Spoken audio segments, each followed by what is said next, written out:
Armageddon. Har, comme Alex vient de nous dire, veut dire montagne. Megiddo, Megiddo, c'est la même chose. Har, Megiddo, la montagne et la vallée ici de Megiddo. Alors, on se tient aujourd'hui sur un endroit vraiment très stratégique où, selon la prophétie biblique, un jour, des représentants de toutes les armées du monde vont se rassembler dans cette immense vallée qui se continue à votre gauche là, sur une vingtaine de kilomètres. D'ailleurs, on sera bientôt, dans peut-être 2 jours, à la source où Gédéon avait fait boire les soldats, vous savez. Et puis, c'est très loin dans cette direction-là. Et on est toujours dans la vallée de Jezréel, vallée de Megiddo. Alors, c'est vraiment un endroit stratégique, comme j'ai mentionné. Et le monde, en général, ne réalise pas, ne savent pas ce qui est sur le point de leur tomber dessus. Évidemment, dans Apocalypse chapitre 16, verset 16, on est à la fin de ce qu'on appelle les 7 années de tribulation, les dernières tribulations.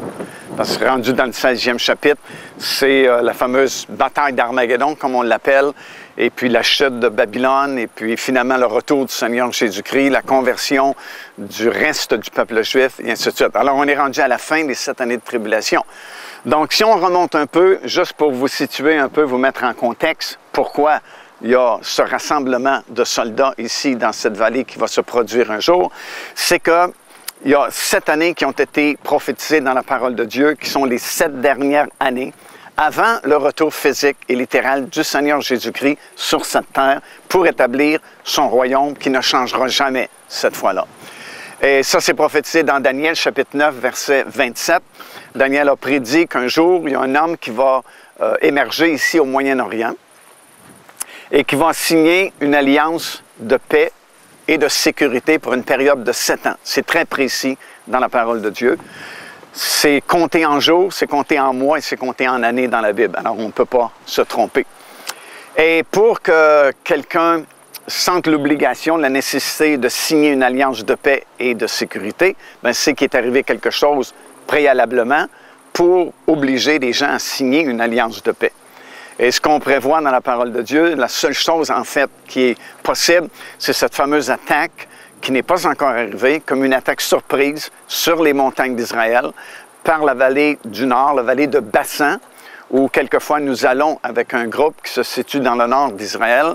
Et c'est une coalition de plusieurs pays dont certains sont nommés dans Ézéchiel, chapitre 38, comme l'Iran, par exemple, qui est mentionné, la Libye, qui est mentionnée, et plusieurs autres nations, sous la direction d'une superpuissance qui est à l'extrémité du nord d'Israël.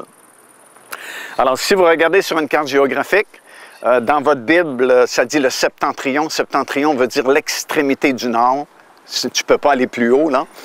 Et si vous regardez sur une carte géographique, la seule puissance qui est à l'extrémité nord d'Israël, c'est la Russie.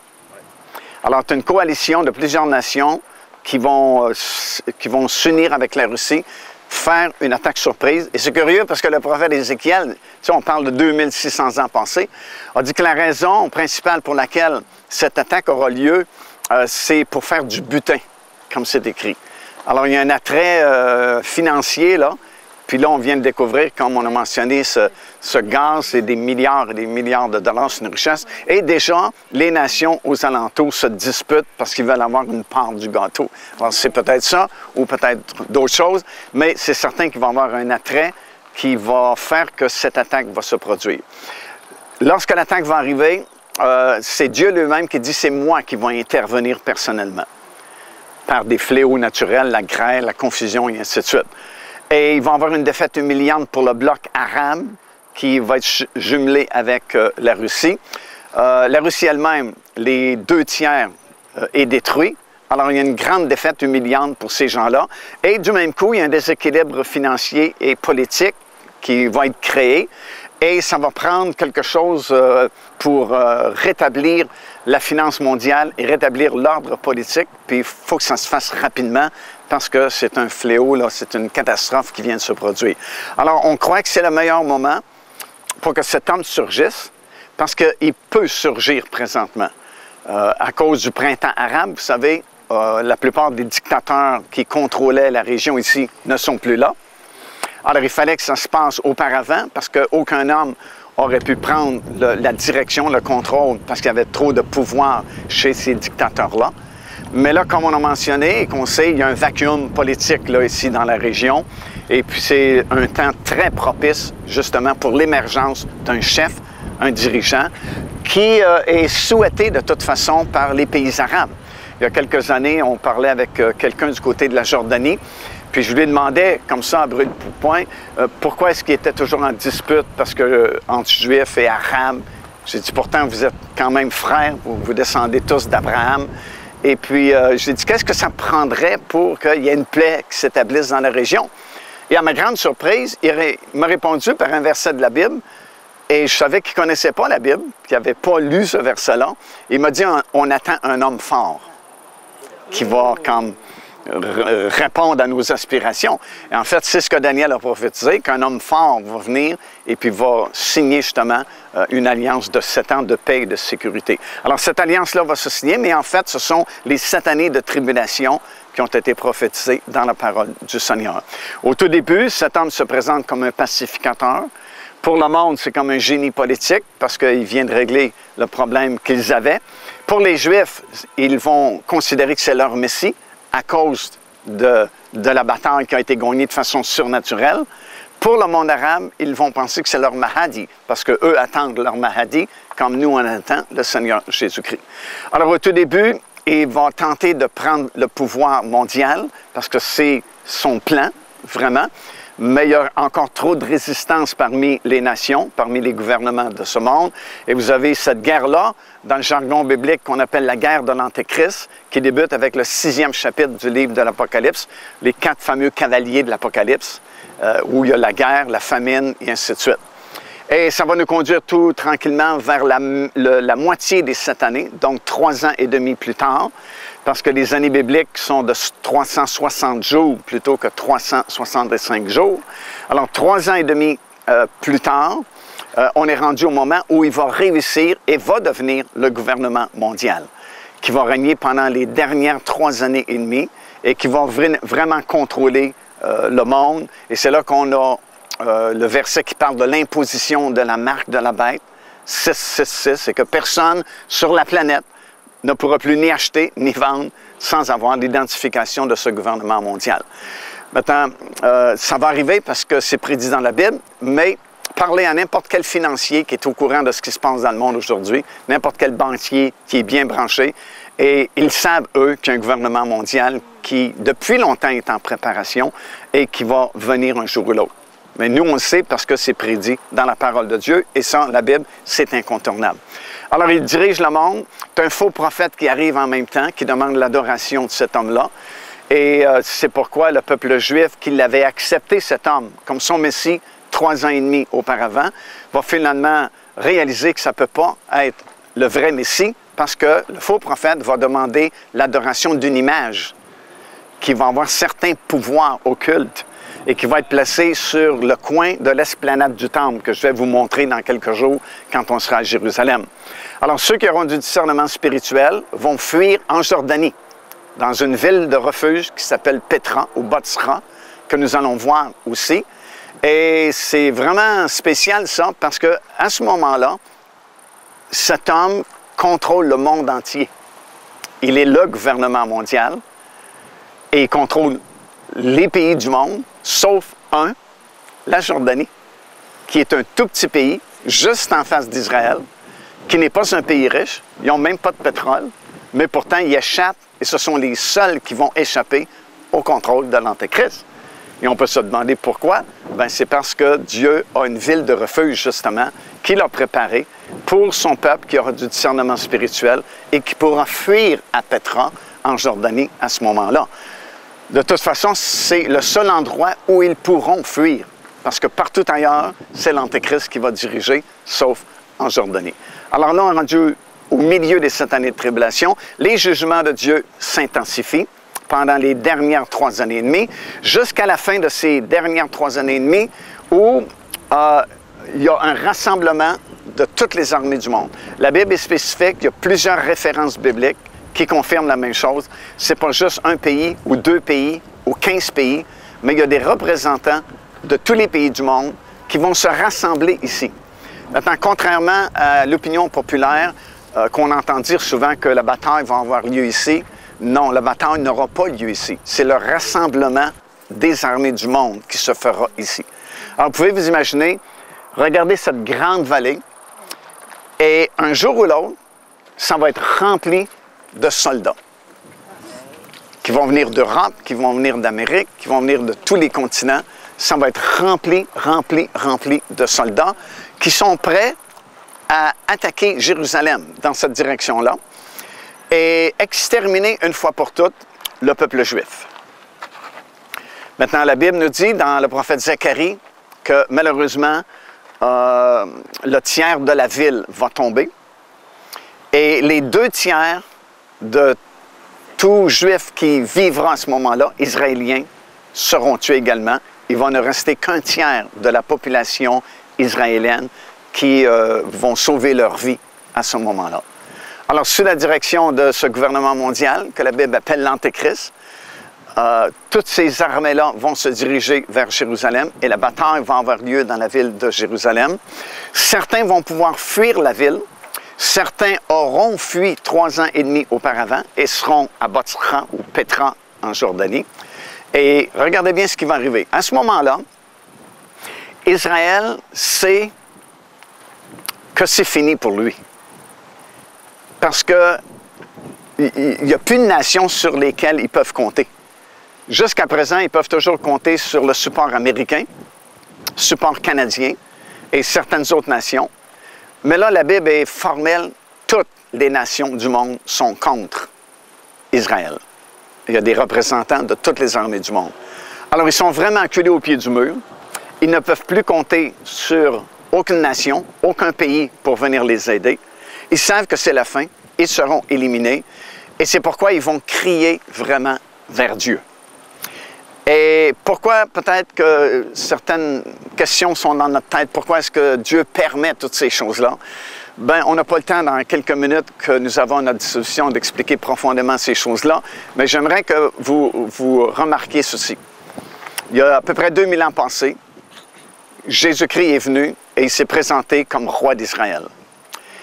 Il a traversé sur le pont qui enjambait à l'époque la vallée du Cédron, à partir de la montagne des Oliviers, et il a fait ce qu'on appelle son entrée triomphale par la porte dorée sur l'esplanade du temple. Et malheureusement, les prêtres ont manipulé la foule pour que la foule rejette Jésus comme son Messie.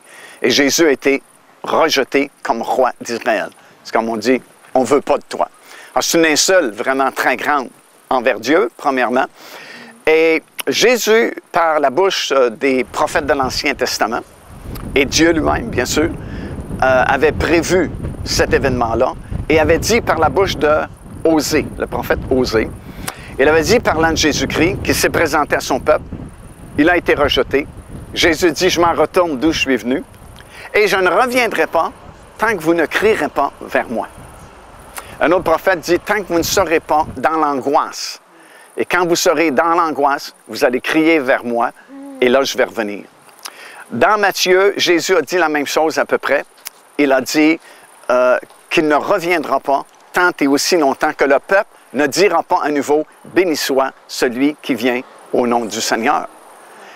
Alors, c'est pourquoi Dieu permet ces choses-là, parce qu'il n'y a pas d'autre moyen vraiment. Écoutez, on est en Israël, et puis je lisais des statistiques qui disaient qu'à peu près 80% des gens ne croient même plus en Dieu ici. Alors, c'est étonnant quand même de dire ça d'Israël. On comprend le monde a rejeté Dieu. Bon, en Amérique, on ne croit pas en Dieu, on fait des farces avec ça. On trouve ça stupide, des gens comme vous et moi, qui croyons encore Dieu. Et bon, on sait, le monde est comme ça. Mais de dire ça d'Israël, alors on réalise qu'on est vraiment rendu à la fin, parce que la société, elle est telle que décrite dans la parole de Dieu. Le monde, la politique, la finance, c'est exactement l'accomplissement des prédictions bibliques. Et même en Israël. Tu sais, c'est vraiment là, attristant de constater une chose semblable ici. Alors, ça va continuer à se dégrader jusqu'à ce que le peuple réalise qu'ils sont vraiment acculés au pied du mur Et dans leur angoisse, ils vont crier à l'Éternel, et c'est là que l'Éternel va revenir. Alors, ce qui va se produire, c'est que la guerre a lieu dans la ville de Jérusalem. Ils sont en train de perdre la guerre. Alors que Jésus-Christ va venir, mais il ne vient pas tout de suite sur la montagne des Oliviers. Mais il va d'abord revenir en Jordanie, à Bosra. Et quand nous serons là, dans quelques jours d'ici, je vais vous donner un enseignement détaillé qui est très peu prêché, mais qui est vraiment selon la parole du Seigneur, qui nous dit que Jésus-Christ va d'abord s'occuper des réfugiés qui sont à Pétra, Bosra, va les délivrer et va ensuite venir avec tous ses saints. Parce que lorsqu'il va combattre à Bosra, il a dit lui-même qu'il est seul. Il dit, je suis seul pour combattre. Mais lorsqu'il revient pour poser son pied sur la montagne des Oliviers, il revient avec ses anges et il revient avec tous les rachetés. Nous allons revenir avec lui. Alors, la bataille va avoir lieu à Bosra et la bataille a lieu aussi à Jérusalem. Et au milieu de tout ça, là, le Seigneur Jésus-Christ va revenir avec nous. La Bible dit, montez sur des chevaux blancs. Peut-être que vous n'avez jamais fait de cheval, mais vous allez en faire un jour, parce qu'on va revenir monter sur des chevaux et on va mettre un terme à la bataille d'Armageddon et à Jérusalem et à Bosra. Et là, c'est le royaume de Dieu qui va s'établir sur la terre pour ne jamais plus penser et on va co-régner avec lui comme nous savons. Alors, en résumé, c'est un peu ça qui est devant nous et ce sont des événements qu'on va vivre bientôt parce que, écoutez bien en terminant, ça fait, je pense, c'est 28 ans qu'on calculait hier avec Alex que je fais ces voyages-là en Israël. Et à peu près 28 ans passés, j'ai commencé à prêcher ici, à Megiddo, sur ce message-là. Et 28 ans plus tard, je peux vous dire une chose, c'est que j'ai jamais ressenti que ces événements-là sont aussi proches de nous que pendant toutes ces années-là. C'est un peu comme on parlait avec Alex ce matin. 28 ans passés, c'est comme on avait beaucoup d'espace devant nous. On disait, telle chose va arriver, mais là, c'est comme, il n'y a vraiment pas beaucoup d'espace devant nous. Parce que ce qu'on disait il y a 28 ans passés, qu'on prévoyait que ça va arriver, bien, c'est déjà arrivé. C'est déjà passé. Alors, le très peu de choses qui restent à accomplir vont se faire très, très rapidement. Et je voudrais vous dire ceci en terminant. Puis j'ai invité Daniel, on va faire un chant. Puis j'ai demandé aussi à Richard de sonner le chauffard vis-à-vis la vallée de Megiddo en terminant. Mais je voudrais vous dire ceci avant que je quitte, c'est que aujourd'hui, on est en 2013. Et l'année prochaine, en 2014, il y a 2 éclipses lunaires qui vont tomber sur 2 fêtes juives, la fête de la Pâque et la fête des Tabernacles. Et ça va arriver 2 fois. Ça va arriver à la Pâque 2014, au printemps prochain, et ça va arriver à la fête des Tabernacles à l'automne prochain. Et ça va se répéter une 2e fois à la Pâque 2015, au printemps, et à la fête des Tabernacles à l'automne 2015. Alors, tu as double éclipse lunaire qui arrive sur 2 fêtes juives. Et ça, c'est un phénomène très, très rare. Tout d'abord, des éclipses lunaires, c'est pour nous avertir qu'il y a quelque chose qui va arriver en Israël. C'est un signe qui nous avertit qu'il y a quelque chose qui va arriver en Israël. Mais double éclipse lunaire qui tombe sur 2 fêtes juives, c'est un signe très fort. Et les 3 seules fois que c'est arrivé, depuis plusieurs siècles, première fois, c'est en 1403, lors de l'expulsion des Juifs de l'Espagne, ce qu'Alex parlait tout à l'heure. 2e fois que c'est arrivé, 1948-1949, création de l'État d'Israël. La 3e fois qu'il y a eu double éclipse lunaire qui tombe sur 2 fêtes juives, 1967-1968, libération de la ville de Jérusalem. Et là, ça va arriver une autre fois, le printemps prochain et l'automne prochain, et la même chose en 2015. Et selon la NASA, où tu peux voir tout, tu peux aller sur le site de la NASA et regarder tout l'historique des éclipses solaires et lunaires. Et selon la charte que tu vois sur Internet, sur le site de la NASA, il n'y en aura pas d'autres pendant tout le siècle présent. Alors, c'est un phénomène très rare qui dit qu'il y a quelque chose qui va arriver. Alors, je ne sais pas qu'est-ce qui va arriver en Israël, Mais il y a quelque chose qui va arriver, ça peut arriver la semaine prochaine, parce que souvenez-vous, en 1948-49, la libération la création plutôt d'Israël est arrivée avant les éclipses. Alors ça veut dire que dans cette période du moment présent où nous sommes, jusqu'à l'automne 2015, il y a quelque chose d'important qui va se passer en Israël. Parce que le signe ne peut pas mentir. Jésus avait dit dans Luc chapitre 21 qu'il y aura des signes dans le ciel. Mais la plupart des gens ne comprennent pas les signes dans le ciel, mais les signes sont là. Et Dieu travaille toujours avec son calendrier. Nous, on a changé les calendriers, on a le calendrier grégorien, mais Dieu a son calendrier, Lévitique chapitre 23, à partir du mois de Nissan, qui est le premier mois de l'année religieuse, jusqu'au mois de Tisri, qui est le dernier mois à l'automne de l'année religieuse aussi. Et tu as les 7 fêtes qui complètent le calendrier de Dieu. Et Dieu parle par ces fêtes-là, donne des signes à l'occasion de ces fêtes-là pour qu'on puisse comprendre quelque chose. Alors, écoutez, on est très proche, là. C'est le printemps prochain. Et ça peut arriver avant les éclipses lunaires. Donc, il y a quelque chose de très important qui est sur le point d'arriver ici en Israël. Les gens le ressentent de toute façon. Écoutez, parlez à Alex, il sait, il y a quelque chose qui est sur le point de se produire. Et les doubles éclipses lunaires confirment qu'il y a quelque chose d'important. Qu'est-ce que c'est? On ne sait pas. Ça peut être la signature du traité de 7 ans. Dès l'instant où ce traité est signé, le compte à rebours est commencé. On ne peut plus changer d'idée, on ne peut plus reculer, on ne peut pas changer le programme de Dieu parce que c'est calculé en mois, en jours, en années. Ça peut être le début de Gog et Magog, l'attaque sur Israël. Je ne sais pas, mais il y a quelque chose d'important. Alors, surveillez ce qui se passe dans les actualités. Souvenez-vous de la rencontre qu'on a eue ici, aujourd'hui. Puis ça va vous rappeler des choses qui ont été dites aujourd'hui et ça va nous aider à comprendre ce qu'il y a sur l'agenda de Dieu pour les prochains mois, les peu de temps qui restent avant que ces choses-là ne s'accomplissent. Il ne faut pas oublier une chose en terminant, c'est que dès l'instant où ce traité est signé, nous, on est partis dans les airs à la rencontre du Seigneur. Parce qu'on ne va pas être ici durant les 7 années de tribulation.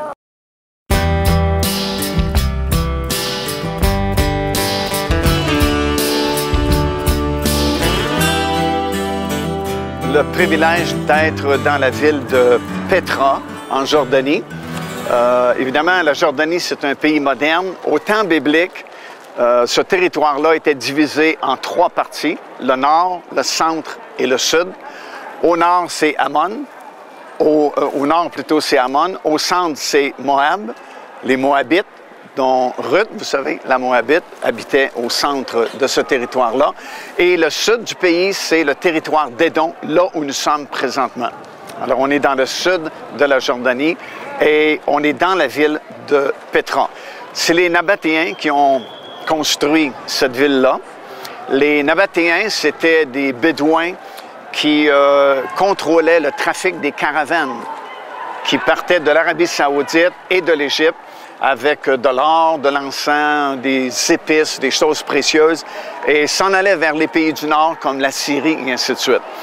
Et les Nabatéens contrôlaient tout le territoire ici.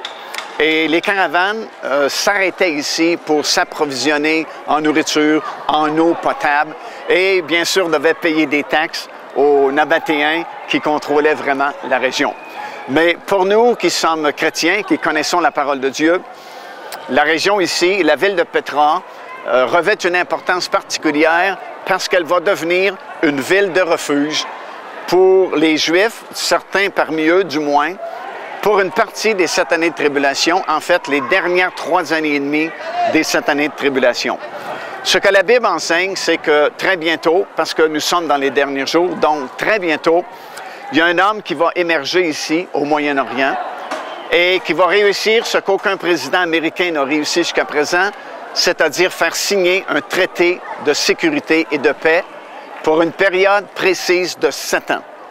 Ça, c'est prophétisé dans Daniel chapitre 9 et le verset 27, donc une période de 7 ans qui, en fait, va devenir les 7 années de tribulation de la fin. Après cette période-là, c'est le retour physique et littéral du Seigneur Jésus-Christ sur la planète.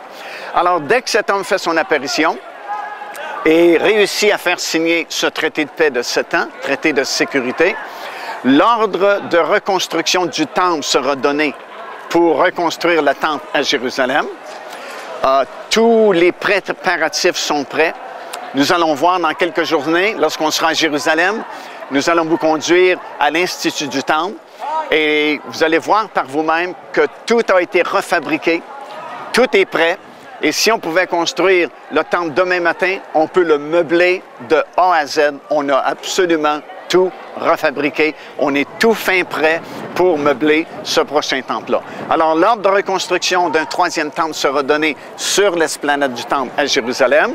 Et cet homme qui a réussi cet exploit-là, pour le peuple juif, ce sera son Messie, va reconnaître leur Messie, même si c'est un faux Messie.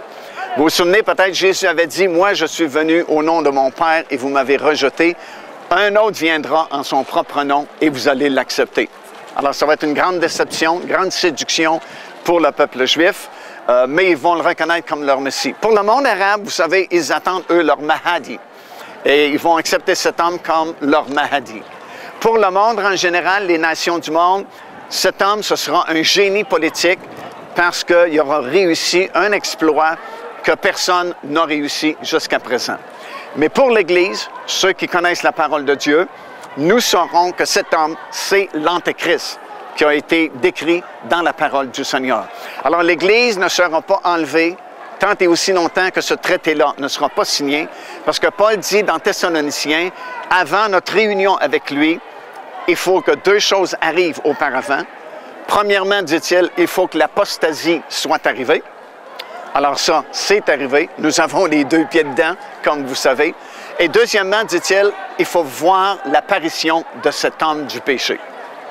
Alors, dès que ce traité-là est signé, c'est vraiment le signal de la fin, parce qu'à partir de ce moment-là, on ne peut plus retourner en arrière. Le compte à rebours est commencé.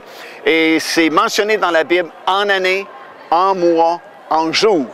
Alors, il n'y a pas de changement possible. On est entré dans les 7 dernières années de tribulation avant le retour du Seigneur Jésus-Christ.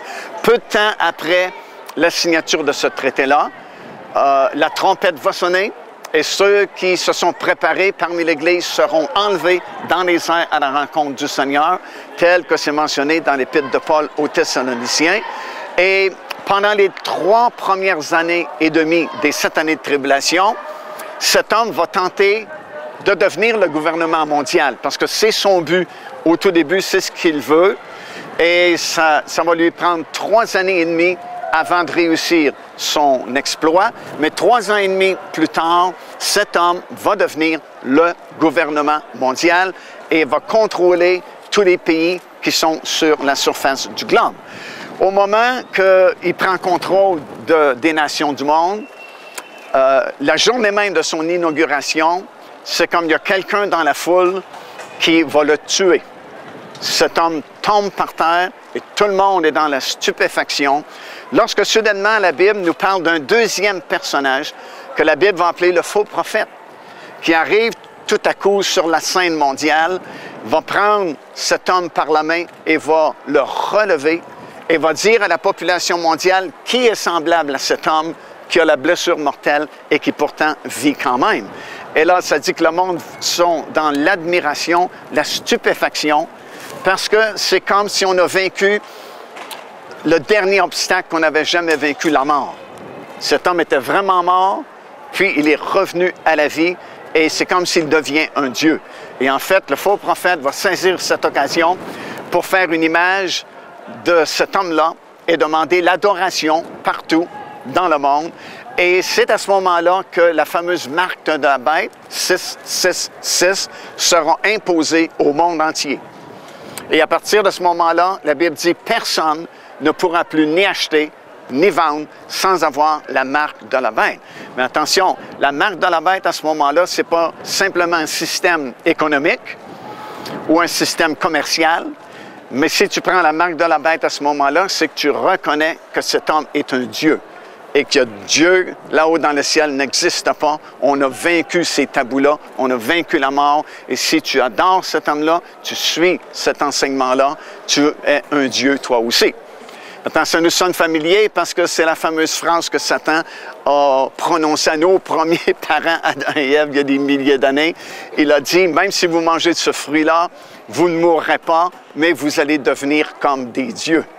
Alors, c'est comme si à ce moment-là, ce mensonge semble se réaliser et il y a des millions de personnes qui vont tomber dans le panneau et vont prendre la marque de la bête. Alors, faites-vous-en pas avec tous les systèmes qu'on parle aujourd'hui, la puce électronique et tous ces trucs-là.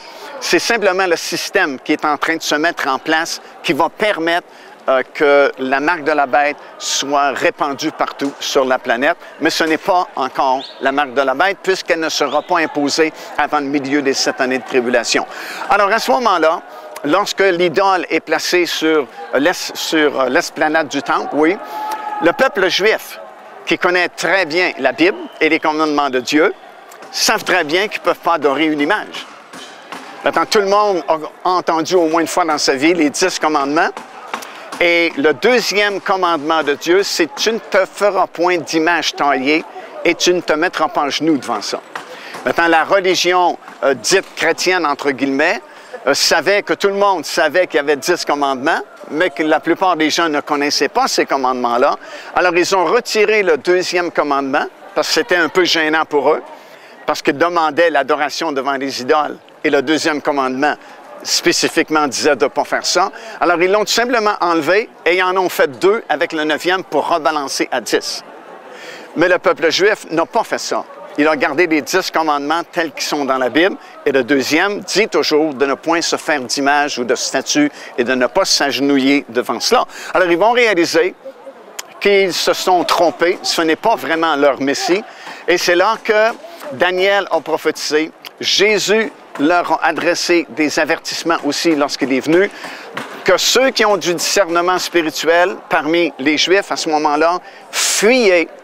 Et il y a 2 choses qui sont mentionnées. Ils doivent fuir dans le désert et doivent fuir dans les montagnes. Alors ici, nous sommes dans le désert, dans le territoire d'Édom, dans le sud, et nous sommes dans les montagnes, comme vous avez constaté. De plus, écoutez bien, cet homme devient le gouvernement mondial et il contrôle le monde entier. Et ça, c'est fort, sauf un pays. Ici, la Jordanie. Ça, c'est dans Daniel chapitre 11 et le verset 40. Ça dit que Édom va échapper au contrôle de l'Antéchrist. C'est curieux parce que la Jordanie n'est pas un grand pays. Ce n'est pas un pays riche. Il n'y a même pas de pétrole. Cet homme contrôle le monde entier. Le Canada, les États-Unis, la France, l'Italie, le monde entier, mais il ne contrôle pas ce tout petit pays ici. Pourquoi? Parce que Dieu a prévu d'avoir une ville de refuge pour son peuple à ce moment-là, afin qu'il puisse fuir. Ceux qui connaissent un peu la Bible, vous savez qu'il y a toujours eu des villes de refuge. Il y en avait de chaque côté du Jourdain. Bien, ça, c'est une ville de refuge préparée pour le temps des 3 années et demie de la fin des 7 années de tribulation. C'est le seul endroit où ils vont pouvoir fuir de toute façon. Ils ne peuvent pas fuir en Europe, ils ne peuvent pas fuir en Amérique, parce que c'est contrôlé par l'Antéchrist. Le seul pays qui ne sera pas contrôlé par l'Antéchrist, c'est ici, et c'est dans cette région-ci qui s'appelle Petra ou Botsra, c'est la même chose. Alors, ils vont fuir ici. Ça dit que 2 ailes leur fut données. Ça veut dire qu'ils vont quitter Israël rapidement par voie aérienne, vont s'en venir ici. L'Antéchrist, son armée vont tenter de les poursuivre. Ça dit que le diable envoie comme un fleuve. Vous savez, on a entendu parler du danger de pluie abondante ici parce que c'est de la roche. Alors, l'eau n'a pas le temps de s'infiltrer dans la terre. Et puis, il y a déjà eu des morts dans le Sic, ici, dans le grand corridor. Et c'est comme si le diable essaie de les détruire par un fleuve qui arrive soudainement. Mais dans Apocalypse chapitre 12, où on a la description de la fuite d'Israël ici, ça dit que la terre s'ouvrit et puis engloutit ce fleuve-là. Et puis c'est comme s'il abandonne la poursuite, c'est comme s'il se dit, j'ai d'autres champs à fouetter, on reviendra peut-être plus tard les prendre ici à Petra ou à Botsra. C'est comme s'il abandonne les réfugiés ici, puis il va s'occuper plutôt de d'autres choses. À la fin des dernières 3 années et demie, là, c'est le moment où, vous vous souvenez, à Megiddo, des représentants de toutes les armées du monde sont rassemblés dans la vallée de Megiddo, vallée de Jezréel, vont monter sur Jérusalem, vont détruire la ville, et les 2 tiers des habitants de Jérusalem, malheureusement, seront détruits. Le tiers de la ville va tomber. Et après qu'ils ont conquis Jérusalem, ils se souviennent qu'il y avait des réfugiés dans cette région ici. Ils vont quitter Jérusalem pour venir attaquer ici ceux qui ont été sauvés des 3 années et demie de tribulation de la fin. Et c'est à ce moment-là que le Seigneur Jésus-Christ va revenir. Mais ce qu'on n'entend pas prêcher souvent, c'est qu'il va d'abord revenir ici. Ça dit dans Zacharie qu'il va sauver les tentes de Juda en premier. Alors, le mot tente veut dire que ce n'est pas une résidence permanente. Ils font du camping, ils sont ici temporairement. Et c'est ici, premièrement, que le Seigneur Jésus-Christ va revenir, va combattre les armées qui sont venues ici pour détruire les Juifs qui s'y sont réfugiés. Et dans Ésaïe, chapitre 63, vous avez la description du Seigneur Jésus-Christ qui est ici. Et il dit, je combats moi seul. Alors, on n'est pas encore revenu avec lui. Il combat lui seul. Et Ésaïe 63 dit son vêtement déjà est teinté et plein de sang à cause de la bataille qui va avoir lieu ici à Botsra ou Petra. Après cette bataille-là, c'est comme si le Seigneur Jésus-Christ vient nous chercher là-haut dans le ciel. Et là, on revient avec lui, et c'est à ce moment-là que ses pieds se poseront sur le sommet de la montagne des Oliviers à Jérusalem, et qu'un esprit de supplication qui va tomber sur le reste du peuple juif, qui dans une seule journée vont finalement reconnaître le Seigneur Jésus-Christ comme leur Messie, puis ils vont même lui demander qui t'a fait ces blessures que tu as dans tes mains, et il va répondre, j'ai reçu ces blessures dans la maison de mes amis. Et là, le royaume de Dieu sera établi. Le règne de 1000 ans va débuter et puis on entre dans un temps de paix, de justice, de prospérité pour tout le monde. Et après le règne de 1000 ans, il y a une dernière tentation qui va mettre à l'épreuve les habitants de la Terre qui auront repeuplé la planète. Et après ça, c'est tout. Le ciel se déroule comme un livre. La terre s'enfuit, rénovée par le feu. Et puis là, tu as de nouveaux cieux, la nouvelle terre qui revient, purifiée, nettoyée. Et la nouvelle Jérusalem qui descend sur la nouvelle terre. Puis là, on n'a plus de problème à tout jamais. C'est le royaume de Dieu et nous allons régner avec lui pour l'éternité. Amen. Amen. Vous venez d'avoir un cours biblique dans quelques minutes. Alors, c'est un privilège d'être ici parce que on est ici avant que ces événements-là arrivent et puis on a le privilège de savoir ces choses, de connaître ces choses par la parole de Dieu.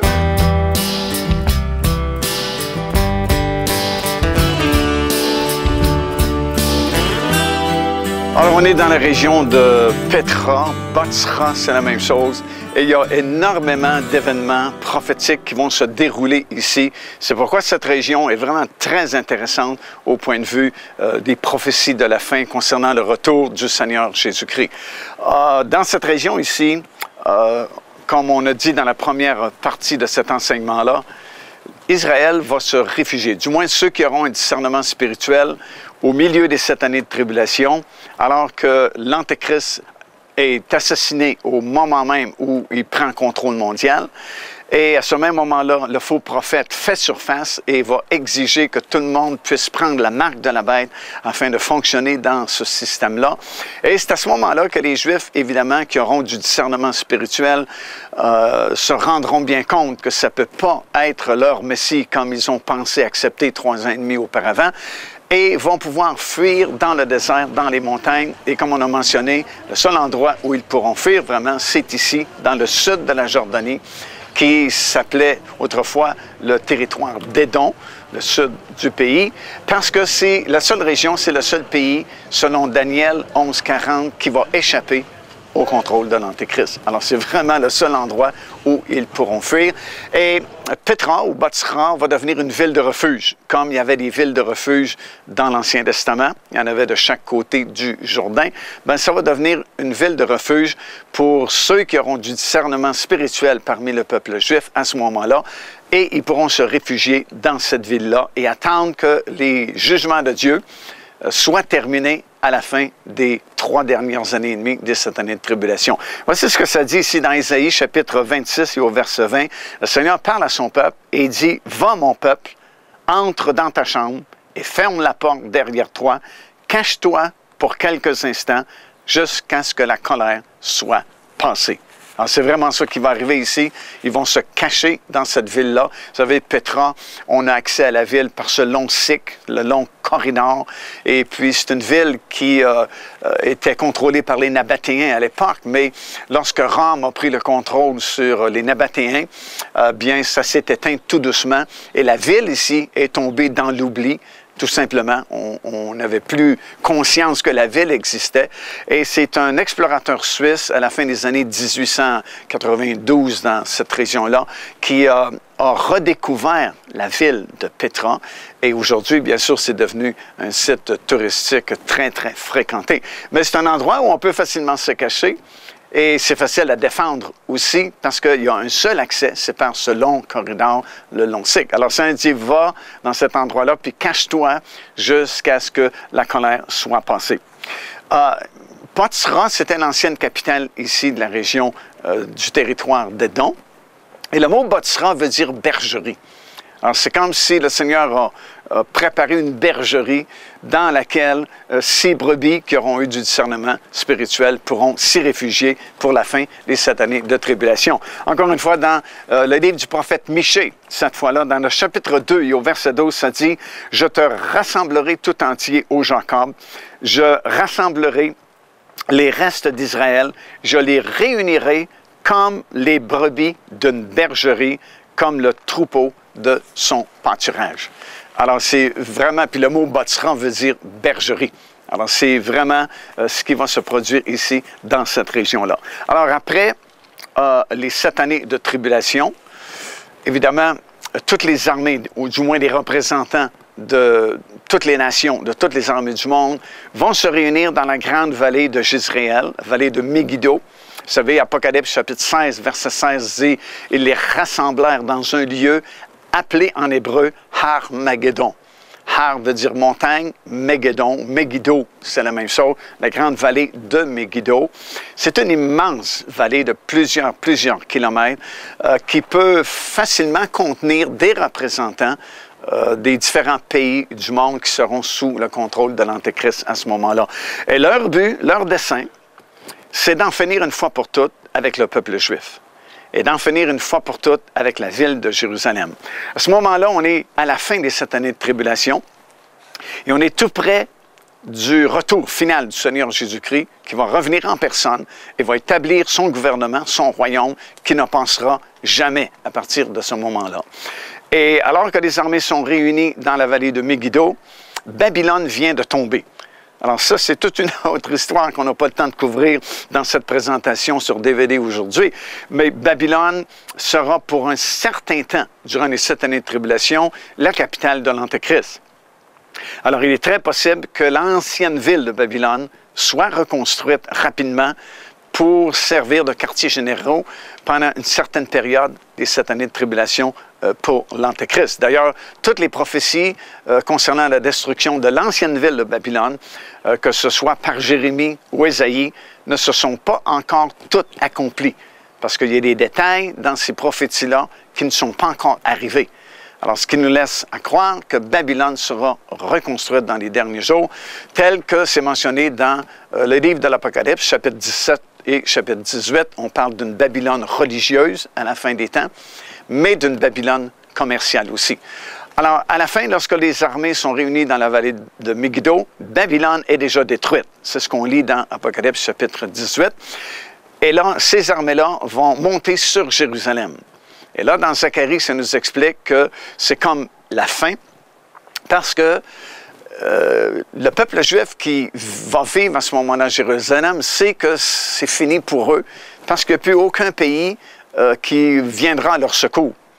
Jusqu'aujourd'hui, tu as toujours eu plusieurs pays qui sont les défenseurs, si vous voulez, d'Israël, comme les États-Unis d'Amérique, le Canada, les pays du Commonwealth, comme on les appelle habituellement, sont positivement en faveur d'Israël. Mais là, on est à la fin des 7 années de tribulation et toutes les armées du monde sont représentés dans la vallée de Megiddo. Ils ne peuvent plus s'en sortir. Et ils le savent, sont acculés au pied du mur. Et les armées vont entrer dans Jérusalem et ça va être une bataille terrible parce que le tiers de la ville déjà va tomber. Et les 2 tiers des habitants, nous dit le prophète Zacharie, seront tués. Alors, il ne restera qu'un tiers de la population de Jérusalem qui restera vivant à ce moment-là. Et lorsque ces armées-là auront détruit Jérusalem, c'est comme si l'Antéchrist se souvient qu'il a laissé plusieurs personnes ici dans la région de Botsra et Petra. Vous vous souvenez, au milieu des 7 années de tribulation, plusieurs ont fui Jérusalem pour se réfugier ici. Et c'est comme s'il les a abandonnés ici parce qu'il était trop préoccupé par différents problèmes qui se présentaient. Mais là, c'est comme s'il se souvient qu'il y a des milliers de personnes qui se sont réfugiées ici. Alors, il quitte Jérusalem pour venir exterminer ceux qui se sont réfugiés ici. Et c'est à ce moment-là que le Seigneur Jésus-Christ va intervenir et va premièrement descendre lui seul. Alors, il y a comme, tu sais, on dit toujours qu'il y a 2 phases à l'enlèvement de l'Église. Premièrement, Jésus va venir sur les nuées, puis c'est nous qui montons à sa rencontre. Et à peu près 7 ans plus tard, il revient avec nous sur la montagne des Oliviers pour établir son royaume. C'est un peu la même chose qui va se produire avec ce retour-là final du Seigneur Jésus-Christ. Il va d'abord venir lui seul. Alors, à ce moment-là, il ne vient pas avec nous, ni avec ses anges, comme c'est mentionné dans la Bible, mais il va venir lui seul, à Botsra ici, et il va exterminer toutes ces armées de l'Antéchrist, ici même, dans ce lieu-là. Et ça va être un terrible jugement sur Botsra, Petra et Édom, tout le territoire dans le sud ici de la Jordanie. Il y a plusieurs versets qui nous en parlent. Par exemple, ici, dans Jérémie, chapitre 49 et le verset 13, écoutez bien ceci. Dieu dit, « Car je le jure par moi-même, dit l'Éternel, Botsra sera un objet de désolation, d'opprobre et de dévastation et de malédiction, et toutes ces villes ici deviendront des ruines éternelles. » Au verset 16 de ce chapitre-là, toi qui habites le creux des rochers et qui occupes le sommet des collines. Alors, on parle de la région ici. Au verset 21, ça dit, « Au bruit de leur chute, la terre tremble, leur cri se fait entendre jusqu'à la mer Rouge. Voici, comme l'aigle, il s'avance, il vole, il étend ses ailes sur Botsra, et le cœur des héros d'Édom est en ce jour comme le cœur d'une femme en travail. » Dans Michée, le 1er chapitre et au verset 12, « J'enverrai le feu dans Théman. » Théman, c'est la région ici, dans la région du sud de la Jordanie, le territoire d'Édom. « Et il dévorera les palais de Botsra. » Ésaïe, chapitre 34 et au verset 5 dit, « Mon épée s'est enivrée du haut des cieux. Voici, elle va descendre sur Édom, sur le peuple que j'ai voué à l'extermination pour le châtier. L'épée de l'Éternel est pleine de sang, couverte de graisse du sang des agneaux et des boucs et de la graisse des reins de bélier, car il y a des victimes de l'Éternel à Botsra et un grand carnage dans le pays d'Édom. » Ésaïe, chapitre 63, écoutez bien ceci, versets 1 à 6. Les 6 premiers versets d'Ésaïe 63 vont nous décrire le Seigneur Jésus-Christ qui descend ici à Botsra. Alors, les versets qu'on a lus, qu'on vient de lire, mentionnent une guerre ici, terrible, à Botsra, dans le territoire d'Édom. C'est le jugement de Dieu sur Édom et sur les armées qui ont quitté Jérusalem pour venir exterminer le reste d'Israël qui s'était réfugié ici. Mais là, on a une description très claire, très facile à comprendre, qui est incontournable dans Ésaïe chapitre 63. Écoute bien ça. Ça dit, « Qui est celui-ci qui vient d'Édom, de Botsra, en vêtements rouges, en habits éclatants? Il se redresse avec fierté dans la plénitude de sa force. C'est moi qui ai promis le salut et qui a le pouvoir de délivrer. » Et le prophète qui a eu cette vision dit, « Pourquoi tes habits sont-ils rouges et tes vêtements comme les vêtements de celui qui foule dans la cuve? J'ai été seul à fouler au pressoir, et nul homme d'entre les peuples n'était avec moi. Je les ai foulés dans ma colère. Je les ai écrasés dans ma fureur. Leur sang a jailli sur mes vêtements et j'ai souillé tous mes habits. Car un jour de vengeance était dans mon cœur et l'année de mes rachetés est arrivée. Je regardais et personne pour m'aider. J'étais étonné et personne pour me secourir. Alors mon bras m'a été en aide et ma fureur m'a servi d'appui. J'ai foulé des peuples dans ma colère, je les ai rendus ivres dans ma fureur et j'ai répandu leur sang sur la terre. Alors, c'est vraiment ce qui va se produire ici. Le Seigneur descend seul, comme on vient de lire, et c'est clair, là, dans Ésaïe 63, il mentionne à Édom, à Botsra, dans le territoire d'Édom, on ne peut pas se tromper. Et le combat, c'est lui qui le livre seul, et à lui seul, détruit toutes ces armées qui sont venues pour détruire Israël. Et on va lire un peu plus tard dans Thessaloniciens qu'il va simplement souffler sur l'Antéchrist, et c'est comme ça qu'il le détruit. Imaginez-vous, c'était l'homme le plus puissant de la planète. Il a contrôlé le monde entier pendant les dernières 3 années et demie, les 7 années de tribulation. Tu ne peux pas avoir plus puissant, tu ne peux pas avoir plus fort que lui. Mais lorsque le Seigneur Jésus-Christ arrive ici, c'est pas compliqué. Paul dit aux Thessaloniciens, il va le détruire par le souffle de sa bouche. C'est comme s'il fait... Et c'est fini, c'est terminé, il est détruit, il est anéanti. Alors ça va se passer ici. Après le carnage qui va avoir lieu ici à Botsra, Jésus dit, mon vêtement est plein de sang, parce que leur sang a jailli sur mon vêtement. Là, il retourne au ciel, et nous revenons avec lui, mais cette fois-là, à Jérusalem, sur le sommet de la montagne des Oliviers. Et cette fois-là, il ne reviendra pas seul, mais il revient premièrement avec ces milliards et milliards et milliards d'anges qui reviennent avec lui.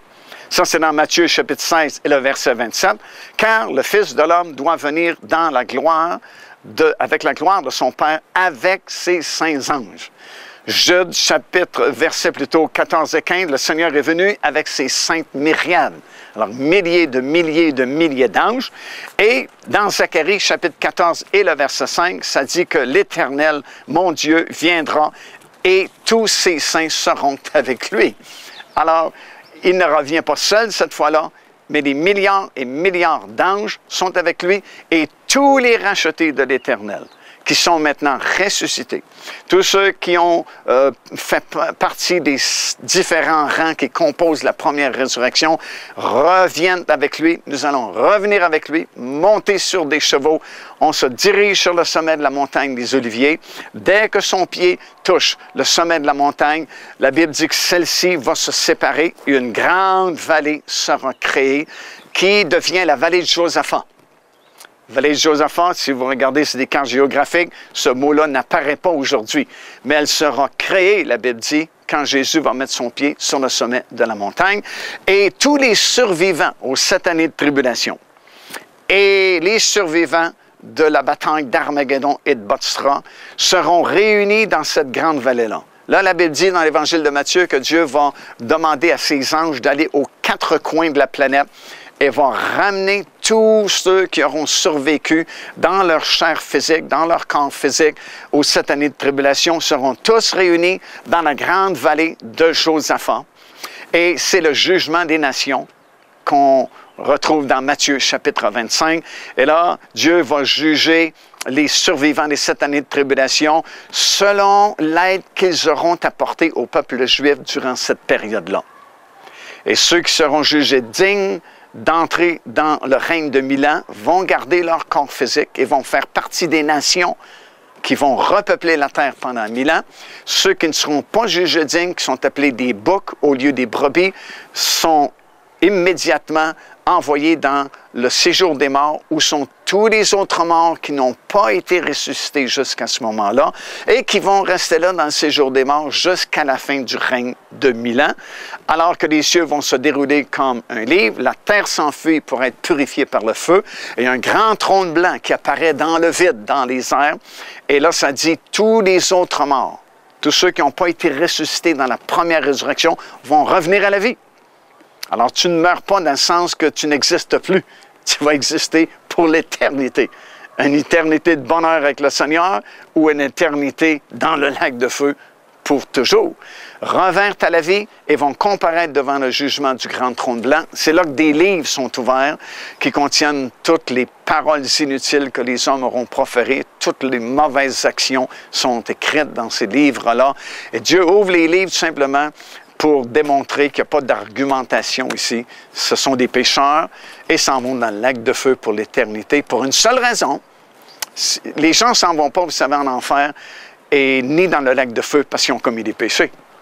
Parce qu'avant d'être sauvés, nous étions des pécheurs. Et qu'est-ce que ça fait un pécheur? Ça commet des péchés. Non, la seule raison pour laquelle ils s'en vont dans le lac de feu pour l'éternité, c'est qu'ils ont rejeté le seul moyen d'être sauvés, qui est le Seigneur Jésus-Christ. Et après ça, c'est la fin. Là, il y a de nouveaux cieux qui sont créés. La terre revient purifiée par le feu. Et la nouvelle Jérusalem, la ville d'or, descend de ces nouveaux cieux-là et va s'établir sur la planète. C'est une ville immense qui a 1500 000 de long, 1500 000 de large, 1500 000 en hauteur. Et c'est la résidence des rachetés de l'Éternel pour l'éternité. Puis là, il n'y aura plus jamais de changement. La Bible dit qu'on va régner avec lui au siècle des siècles. Ça ne finira jamais. Et ça dépend juste de votre décision, en fait, aujourd'hui, de vous ranger déjà du côté de Dieu. C'est simple, c'est tellement simple, parce que le Saint-Esprit nous touche et nous convainc.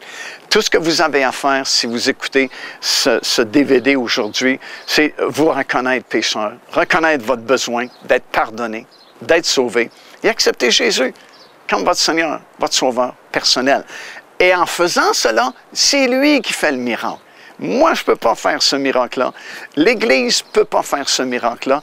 Personne ne peut faire ce miracle-là, mais le Seigneur Jésus-Christ va le faire. Son sang précieux a déjà été répandu.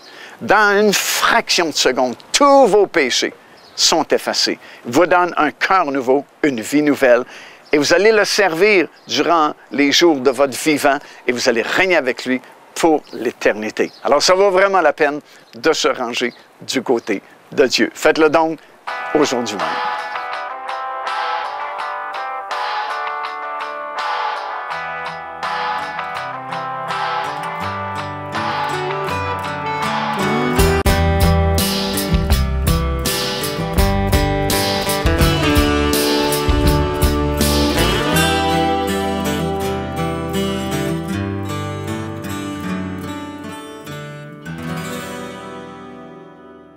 Eh bien voilà, nous avons fait ce long voyage à partir de la naissance du Seigneur à Bethléem jusqu'à son glorieux retour sur le sommet de la montagne des Oliviers.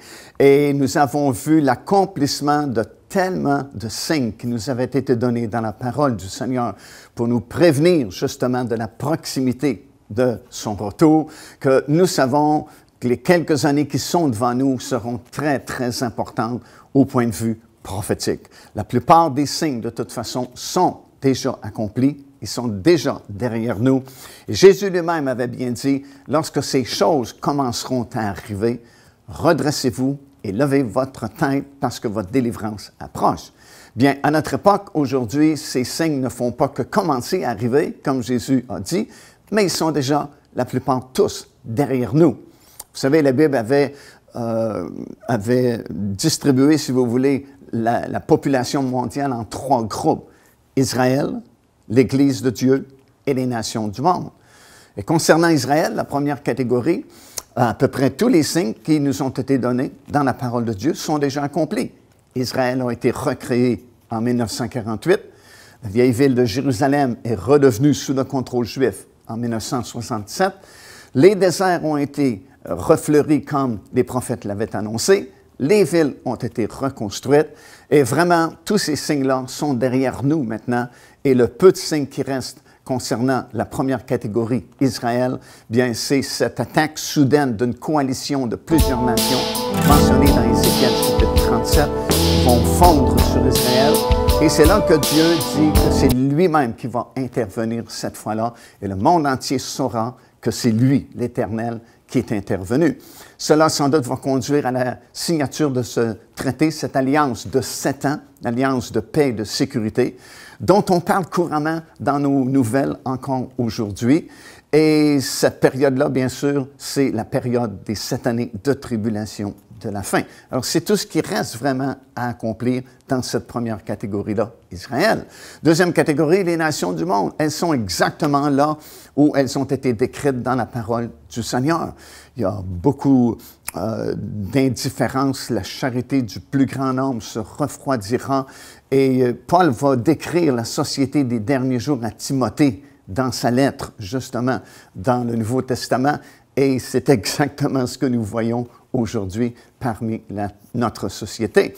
Et bien sûr, concernant les prophéties de Daniel aussi, elles sont toutes accomplies. Babylone, les Perses et les Mèdes, la Grèce, Rome et les 2 pieds de la statue avec les 10 orteils, bien, sont en formation présentement. Et c'est la fin parce qu'après, il y a une pierre qui a été détachée sans le secours d'aucune main, qui a mis tous ces royaumes en pièces, et c'était le royaume de Dieu qui s'établissait sur la planète. Et concernant la troisième catégorie, l'Église, bien, nous sommes exactement là où elle a été décrite également. D'un côté, il y a beaucoup d'indifférence et d'apostasie, comme ça avait été prophétisé dans la parole du Seigneur. Et d'un autre côté, il y a de grands mouvements de réveil prédits pour les derniers jours. Et il y a une dernière et grande moisson d'âmes qui doit entrer dans l'Église du Seigneur Jésus-Christ juste avant que cette trompette ne sonne et que ceux qui se sont préparés soient changés dans un instant, dans un clin d'œil. Alors, à la lumière de tout ce que vous avez vu, au cours de cette production de 2 DVD dans ce coffret-là qui s'intitule « Bâtira Armageddon et le retour du Seigneur Jésus-Christ », bien, nous constatons une fois de plus que nous sommes dans les derniers jours. Jésus revient bientôt et que c'est vraiment très important de faire attention à cette exhortation que le Seigneur lui-même nous avait donnée, de veiller et de prier afin d'avoir la force d'échapper à toutes ces choses et de paraître debout lorsque le Fils de l'homme paraîtra. Dieu vous bénisse abondamment.